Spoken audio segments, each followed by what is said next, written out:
The movie begins with a fisherman who takes out his boat for fishing. It's still dark when he jumps on his boat. By the time he reaches the bridge and opens up his fishing gear, the darkness disappears, turning into early morning. He spreads out a net and drops a large stone tied through a rope into the waters. The stone goes deep into the water and hits something metallic with a clank. The metallic object appears to be a car with a deceased person inside, whose hand is all bruised. The scene changes, and we see a girl named Misha who is returning home after a very long time. She is in a wheelchair, and turns out to be from a royal family. Her old driver comes to pick her up from the station. On the way home, which turns out to be a huge palace, Misha opens an old envelope that contains a picture of her and her father, along with a letter. She reads it, and a state of melancholy washes over the lonely girl. Rain is pouring as they pull up to the palace. The car stops at the entrance, and a woman named Rukmani is waiting for her at the doorstep with some of the help. A helper comes down to help Misha get in her wheelchair, while Rukmani welcomes her a little too cheerfully. All the while, we see Misha with a sullen face. She isn't happy at all, and it seems as though she has some kind of beef with the woman who greets her. Rukmani then takes Misha in a lavishly styled but rather traditional living room. Misha stops her chair and asks Rukmani about her father, who is not present there to welcome her. Rukmani tells her how eagerly he waited for her return, but due to some urgent work, he had to leave. Misha looks at the woman before her and becomes even more critical of her. She has now confirmed that the woman is lying, and something is off in the huge palace that once was her sweet home but now feels very distant. The woman takes Misha to her room where she looks at her childhood toys, thinking the room has not changed a bit since she left. Rukmani explains that nobody was allowed to touch Misha's stuff, and everything was the same because her father wanted everything to remain as it was. Misha looks at her room and, reminiscing the old days, takes out her old sketchbook. The whole mood changes from sweet to dark in an instant, as she goes through the pages and finds some disturbing drawings from her childhood. A little later, the two women sit together to have dinner in a huge dining room. The food is served, and there is a lingering feel of loneliness and mystery around them. Rukmani comments how hard it was to find Misha's social accounts. It was as if she had disappeared. Misha stops for a moment and thinks back to her dark days, when her mother committed and when she lost her legs to an accident. After all that she had been through, what possibly could she post on social media? She tells Rukmani how full of hate she was after her accident and her mother's demise. She was angry at her father and Rukmani, and blamed them for her misfortunes. Rukmani looks at the poor girl, and then takes her to the room where Misha's father stored the videos from Misha's childhood. Rukmani tells Misha how much her father loved her and missed her when she was gone, and blamed himself for everything. Afterwards, we see Misha trying to call her father, whose phone goes straight to voicemail. Suddenly, she hears some eerie noises and a strange knock on her door. She quickly opens it to find no one outside, but as soon as she closes the door, there is a knock again. This time, when she opens the door, she sees a red cloth on the floor, leading to another open door, which shuts just as Misha looks at it. She moves to the door in her wheelchair and opens it, leading to a dark hallway. Suddenly, she sees a strange light coming from the end of the hallway, and a silhouette of a man holding a lantern. Misha thinks it's her father, and calls him, but the man disappears into the hallway. Overflowing with emotions, she follows him, and reaches a window in the dark, where she looks for him. The lantern man suddenly reappears on the staircase going up. Misha follows him up to a room, and as she parts the curtains there, she sees a balloon man with a smiley face, with no signs of her father. As she moves forward, she sees the lantern on the floor. The balloon behind her suddenly bursts,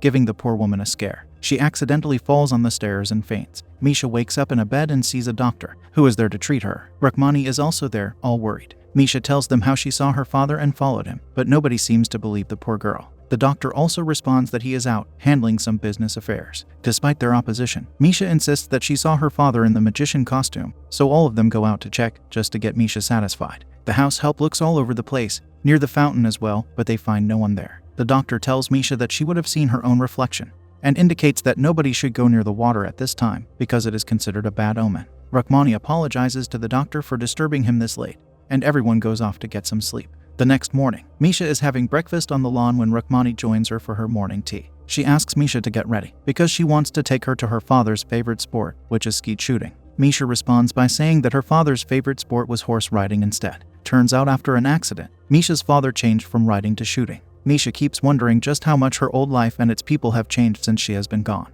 Rukmani takes Misha with her to the skeet shooting, where they meet a man who turns out to be Misha's distant cousin. He comes over and greets Misha and Rukmani, who are seated there as audience. Rukmani introduces the man as Rana Jai Singh. He seems like an entitled and spoiled rich kid, and asks who will be challenging him since Misha's father is not there. Rukmani refers to one of their household workers named Kappal. Misha, Rukmani and Jai are then joined by Ashok, a police SP. The challenge begins, where Jai misses a shot and then cheats Kappal by putting a stone in his gun, resulting in his gun backfiring. Poor Kappal's hand gets injured, and the cocky royal heir wins. After the show, Kappal is tending to his wounds when Misha comes up to him and suggests that he should go see a doctor instead. Kappal watches the princess and politely declines, saying that the injury is not that bad. Misha looks at the injured boy and gets curious about the incident. Kappal confirms her suspicions by telling her that he was indeed cheated. The duo converse a bit, and Kappal opens up about his connection with her family. He shares his story of how, when he was 10, he came with the intention of theft and got caught by her father, who instead of handing him over to the police, gave him a second chance. Misha takes Kappal's injured hand and tries to flirt him into spilling some secrets,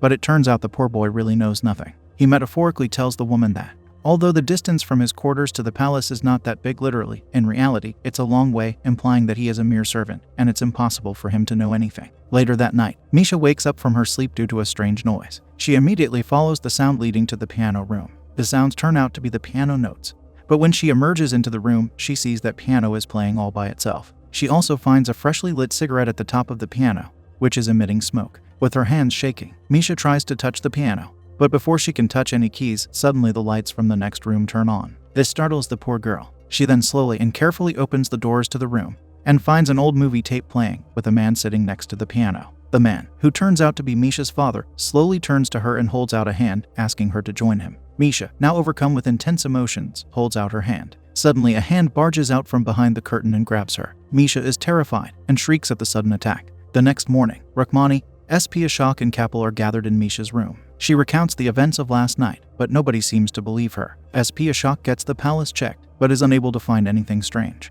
He tries to comfort Misha, but she lashes out. What else could the poor woman do when nobody is ready to trust her words? Ashok tells her that this often happens. Turns out Misha's father has a lot of affairs and often goes to resorts with his different girlfriends without informing anyone. Misha doesn't listen and asks SP Ashok to file a missing person report. The officer tells the poor girl that of course he would file a report for her, but she will have to visit the station. With that, the officer leaves. That afternoon, Misha and Rukmani go to a nearby mandir. After filing the fur, Rukmani goes out to get some blessed offerings and tells her to wait in the car. Misha hears a strange sound as Rukmani leaves, and she descends from the car. She follows the sound and comes across a strange-looking woman who is dressed in black. Misha moves closer to her and hears her chanting something strange. Suddenly, the woman jumps towards Misha, putting her hand on Misha's forehead. She shouts at Misha, telling her that a spirit is calling out to her from the other world. The spirit appears to be her father's, because the strange woman continues telling Misha that her father is no more, yet his wait for her is not over. Suddenly, Rukmani arrives and shouts at the woman to leave Misha alone. The woman moves away, but keeps on shouting about the weight of the spirit, who misses his daughter Misra, which is Misha's nickname, very much. They come back home, and Misha goes to her room for rest. Moments later, Kappal enters, and finds pages scattered around in Misha's room with scribbled rough circles on them.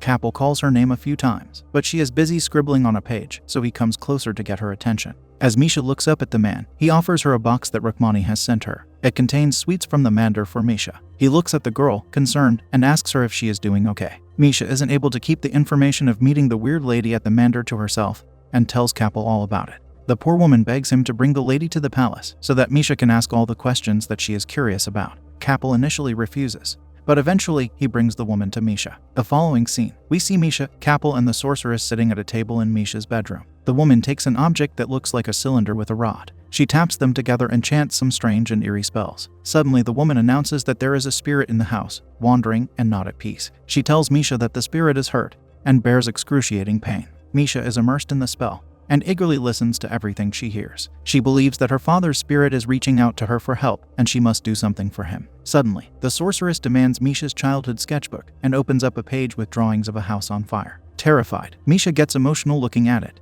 and tears well up in her eyes. She tries to talk to the spirit directly, asking it to answer her, but to no avail. The poor woman repeatedly asks the spirit to talk to her, but it's as if she can't hear. Suddenly, the woman pushes everything off the table and is choked by the spirit. She gasps for air and is quickly released. Then she jumps at Misha and grabs her face, begging her to run away. Right that moment, the lights turn on and Rukmani enters the room. The sorceress suddenly falls down. Rukmani looks at the invader and gets angry, demanding to know what they are doing. Kappal quietly answers, but before she can say anything else, Misha yells back at Rukmani and accuses her of being a homewrecker. She shouts emotionally, saying she won't let her do that again. After a huge verbal argument between the ladies, everyone except Misha leaves the room. The sorceress stops at the door, looks back at Misha, and tells her that she should wait for midnight. The spirit will surely answer all her questions. That night, we hear a huge clock ringing loudly, indicating it is midnight. Misha is all covered in sweat as she lights the candle in her dark room. The flame flickers as she asks the spirit to talk to her again while looking at her father's picture. Misha hears a sound and moves out towards the garage.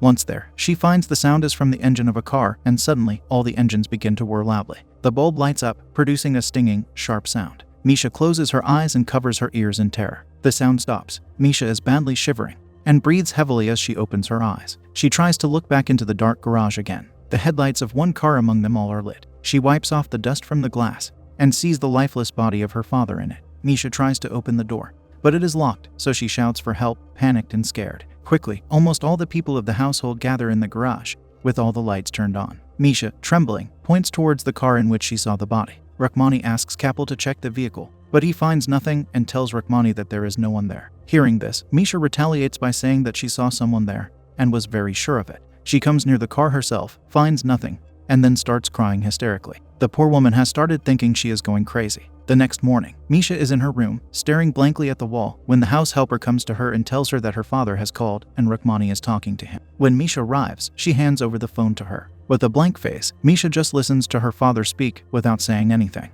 Rukmani asks if she is okay, now that she knows her father is alright, but the girl seems out of it, unable to process what really happened. She is still skeptical about the call, and if it really was her father. A little later, Misha sits alone in a corner, looking at the same letter that her father sent her. As she is thinking back on the phone call, Kappal comes and comforts her. Misha is still not sated, and believes that the person on the call earlier was not her father. She has not heard his voice in years, so it could be anyone. Now, in a quest to look for answers, she decides to team up with Kappal, who quickly agrees to help her. A little too quickly, Misha and Kappal go back to the garage in search of evidence and find a cufflink. Kappal says that since her father used to drive the car a lot, it could have fallen anytime, but Misha is sure that she saw it on his wrist the previous night. Ultimately, Misha deduces that her father has been murdered. She thinks the culprit to be Rukmani, and together they decide to attend Rana Jai's party to look for Rukmani's accomplice. At the party, they see Rukmani and Jai together, and Misha gets to know that since Rana lost his palace, he has his eyes on her father's property. She also learns that SP Ashok used to have a crush on Rukmani, and he is still not married because he still loves her. As Misha and Kappal talk, Rukmani looks at them and comes over. She angrily asks Kappal what he is doing there, implying that the party is only meant for elite class and he is a mere servant. Misha gets angry and comes to the poor boy's rescue. Suddenly, Jai comes and urgently takes Rukmani with him. Seeing this, Misha and Kappal get curious and follow them to find a fight break out over something. Jai leaves with a fully loaded bag of money, after threatening Rukmani that he will expose her secrets if he gets caught. As Jai leaves, Misha and Kappal follow him. They see a group of people talking and grabbing the money from Jai, and then leave after beating the shit out of the poor man. As soon as the area clears, Kappal and Misha get out of the car to confront Jai, threatening him that they know about his deal and are going to file a complaint against him. He sarcastically mocks them and then yells at Misha, saying he was doing a favor to her father by helping him build a hotel, and now that Misha's father is Mia, he is stuck in all of the mess. Misha angrily says that her father is no more. She becomes overcome with grief and accuses Jai of helping Rukmani to take her father's life. Jai is shocked senseless, overcome with anxiety. He hurriedly paces and suddenly stops. Since Misha's father is no more, she must be the highest shareholder of the estate. He begs Misha for her signature, but the woman will not believe his words. They ask him about the conversation he had with Rukmani, and the revelation leaves them shocked. It turns out that Rukmani is pregnant with someone else's child. Hearing this, Kappal suddenly gets enraged and yells at Jai in disbelief. They shortly leave the injured man and return to the palace. Back in the swimming pool of the palace, Rukmani is swimming when she suddenly sees a ghost that looks just like her. The ghost lady uses a knife to injure herself in the stomach and turns towards Rukmani, bleeding and smiling eerily. Suddenly, she is horrified to see blood gathering around her in the pool. The woman starts struggling to get out of the pool. Breathlessly, she runs to her room and takes pills to relieve stress. As she sits before the mirror, a covered corpse's foot can be seen through a little gap in the covered window. Whether it is a vision that she sees or a real body is not specified. On the other side of the palace, Misha and Kappal are sitting together when suddenly Kappal gets all emotional, with tears welling up in his eyes. Misha comforts him, and they have an intimate moment together. The scene changes, and we see a drunk Jai receive a call. He quickly sits in his car and tries to leave, but somebody tries to strangle him from behind.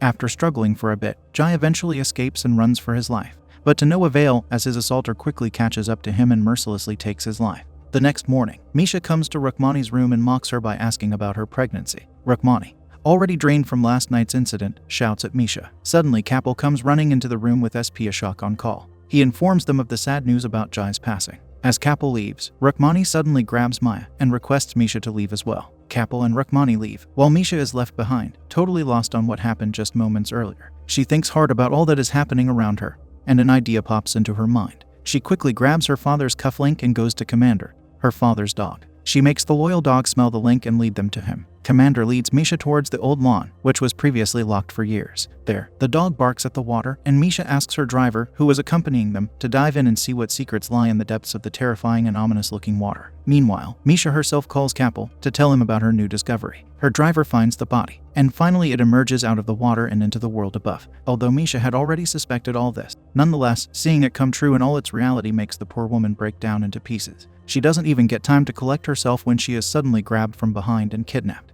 The movie takes a chilling turn when Misha opens her eyes in the back of a car, being thrown into the water by none other than Kappal himself. He turns out to be the snake behind all her misfortunes, and here, all along, she thought that he was on her side. Hard luck. Back in the palace, Rukmani's state keeps getting worse with time. She thinks back to the day that Kappal took her ex-husband's life. The hallucinations and hauntings keep worsening, and she is about to swallow a handful of pills when suddenly Kappal comes and stops her. He comforts her by saying that everything is over now, along with promising her a better tomorrow. The next morning, SP Ashok comes by, asking about Misha being missing. They lie to the officer, who catches their deceit and mentally takes a note. The investigation starts, and they get news of a car being found. Kappal goes along with the officer, and they find the car has a single body inside. Kappal instantly gets worried, lest Misha come back and reveal their secret. The officer asks him to go back, telling him that they would be informed of the body once they find it. Back in the palace, Rukmani calls Kappal to ask him about the updates on the case. Kappal gives her all the details. He tells her that Misha's body was missing, and they only found the driver's body. He adds that he is going to the police station to give his statement about the accident.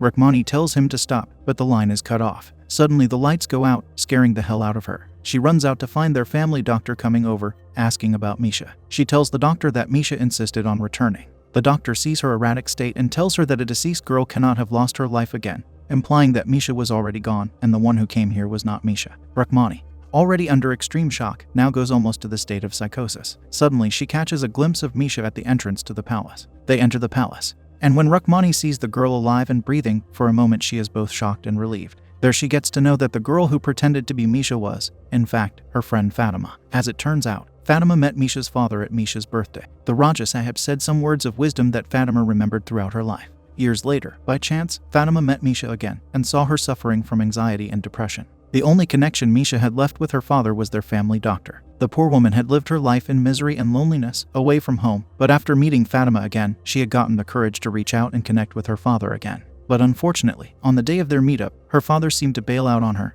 and the heartbroken daughter, thinking that her father hated her, took her own.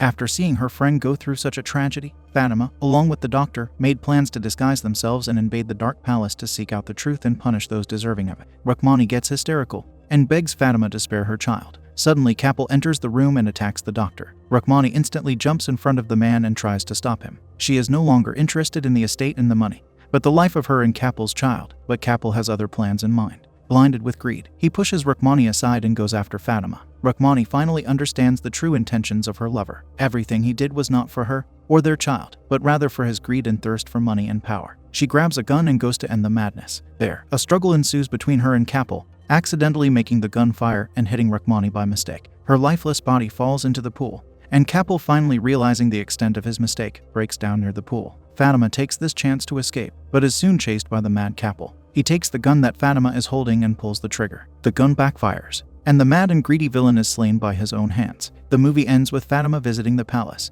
The one everyone fought to own finally turned into a happy place for many homeless children. She looks at the huge palace and wonders how greed and thirst for power can take down empires, and at what cost.